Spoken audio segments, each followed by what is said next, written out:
Okay, video 25, unit 3, topic 2, projectile motion. We're doing example 22. If you want to look along in the textbook, it's about a particle being projected at 50 meters per second at an angle of 30 degrees. So it's going to path like that, parallel path. We've been asked to find four things: the initial velocity, the velocity with respect to time, the position vector with respect to time, and the Cartesian path. First off, the initial velocity. So that's V0. That will be 50 cos 30I plus 50 sine 30J. We know the cos of 30 is root 3 on 2, so it's 25 root 3I, and the sine of 30 is a half, so it's just 25J. So that is our initial velocity at time 0. We then need to find velocity with respect to time. So we start off with acceleration is negative gj. So to go to velocity, I need to integrate, which is negative gtj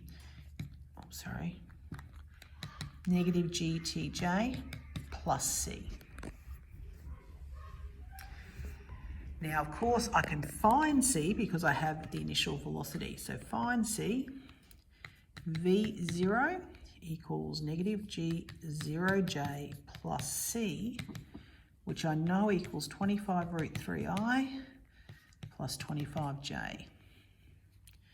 This is 0, so therefore c equals 25 root 3i plus 25j. So all up, our velocity with respect to time, negative gtj plus 25 root 3i plus 25j. When we see it like this and we've got two j terms and a single I term, let's collect things to make life a bit neater. So I'm going to put that as 25 minus gtj. So I'll just put the j's together. And that is my velocity. Oops, remember to put my squiggle underneath to indicate that they're vectors and they're not a scalar amount. Now I need to find my position. Now to go position from there, I'm going to go RT.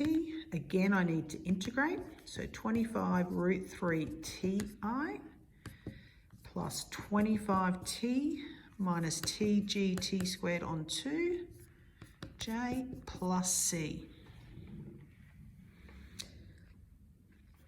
Now, we know we've set our origin as where it projected from. So R0 will be 0I, because the T is 0, I'll just make that 0. These T's will make that 0 plus C equals 0. C is 0. So my RT is just going to be 25 root 3I plus 25T minus GT squared on 2J. That's my position vector.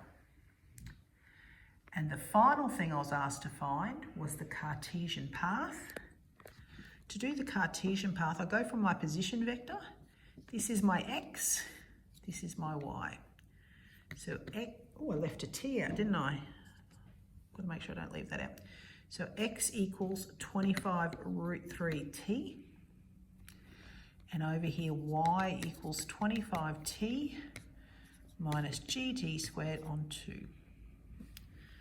Parametric equations in terms of t, I need to get it just in x and y. So I'll rearrange this as t equals x over 25 root 3. When I substitute that into my y, I've got 25 by x on 25 root 3 putting it into that t there, minus g, I'm going to put g on 2, it'll be easier to write x on 25 root 3 squared. Just put that 2 under the g just to make that a little bit easier. Of course here the 25s will cancel. I've got x on root 3 minus just g on 2 x squared, 25 squared times 3. Both of those are squared. You can write it's going to be a parabola. You could, what's the word?